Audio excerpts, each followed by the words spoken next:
नमस्कार, आप देख रहे हैं इंडिया.com। आज की सबसे बड़ी खबर, सबसे अहम खबर, 5 राज्यों में विधानसभा चुनावों की तैयारियां शुरू हो चुकी हैं। आज चुनाव आयोग ने प्रेस कॉन्फ्रेंस में पांचों राज्यों में किन तारीखों में चुनाव कराए जाएंगे और मतगणना कब होगी, नॉमिनेशन कब फाइल कर सकते हैं कैंडिडेट, नाम कब वापस ले सकते हैं, सारी तारीखों की घोषणा कर दी है। और इस घोषणा के साथ ही, इस प्रेस कॉन्फ्रेंस के साथ ही आज मॉडल कोड ऑफ कंडक्ट लागू हो गया है इन पांचों राज्यों में। और सबसे अहम चीज ये है कि 15 जनवरी तक इन पांचों राज्यों में किसी भी तरह की रैली या चुनावी सभाओं, रोड शो, बाइक रैली पर प्रतिबंध लगा दिया गया है। यानी कि कोई भी राजनीतिक दल, कोई भी राजनेता अपने मतदाताओं को लुभाने के लिए 15 जनवरी तक कहीं भी सड़कों पर या मैदान में, रैलियों में शामिल नहीं हो सकेगा।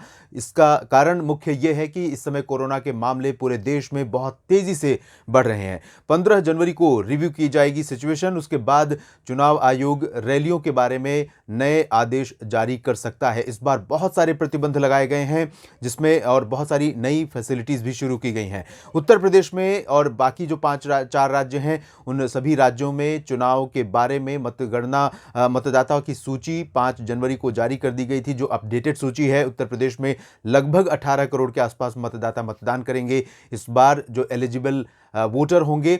और सबसे अहम चीज़ है कि 7 चरणों में उत्तर प्रदेश में चुनाव कराए जाएंगे, जिसमें पहले चरण का चुनाव 10 फरवरी को होगा, दूसरे चरण का चुनाव 14 फरवरी को होगा। 14 फरवरी को सिंगल फेज में उत्तराखंड, पंजाब और गोवा का चुनाव संपन्न हो जाएगा।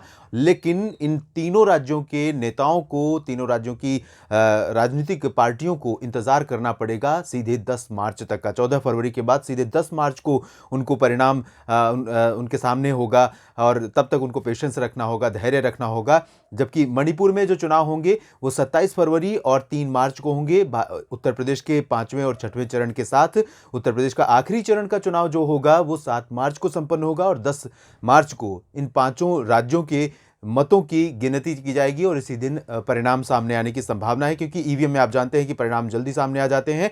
तो ओवरऑल बड़ी खबर आज की यही कि 5 राज्यों के विधानसभा चुनावों के लिए बढ़ते कोरोना के मामलों के बीच भी चुनाव आयोग ने हिम्मत दिखाई है और चुनाव आयोग ने पूरी तैयारी की है।